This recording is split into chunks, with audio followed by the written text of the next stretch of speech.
In 2016, inside a private room at Amazon's headquarters, a single decision changed the course of e-commerce history.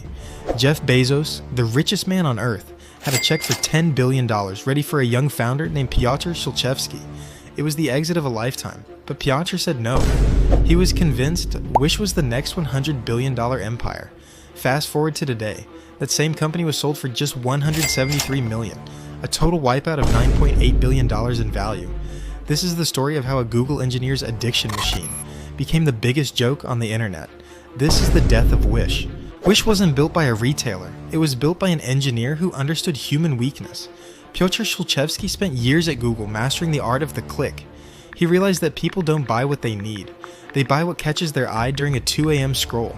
In 2010, he launched Context Logic.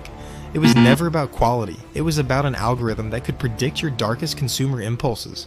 By 2018, Wish was the most downloaded shopping app globally. They were essentially the Instagram of window shopping, selling dopamine hits for $2 a piece. But while the users were growing by 100 million a year, the foundation was rotting.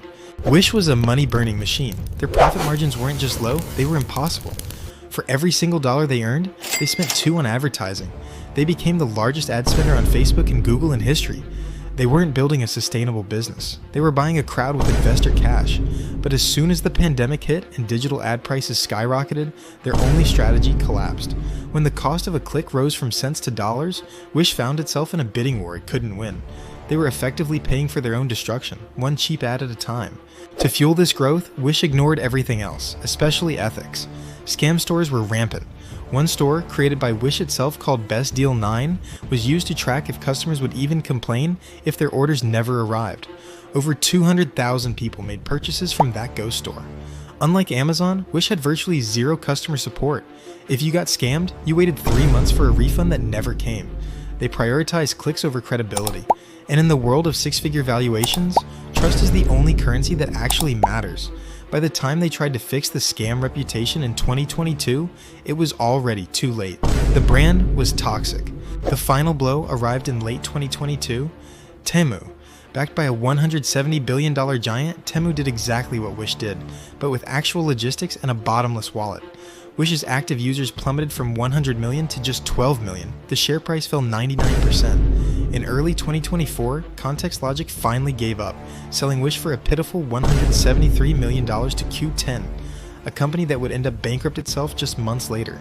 Piotr Szulczewski, the man who turned down $10 billion from Bezos, now watches from the sidelines as his empire sits in the bargain bin of history. Wish's story is a warning. Growth without loyalty is just a slow-motion crash. Piotr bet his legacy on an algorithm, forgetting that behind the clicks, there are real people. He wished for a $100 billion empire, but ended up as a cautionary tale for every founder who chooses vanity over value. The bigger they are, the harder they fall. If you've ever been scammed by a weird ad, let me know in the comments. And don't forget to subscribe. We're chasing our first million, and unlike Wish, we actually plan to keep it. See you in the next collapse.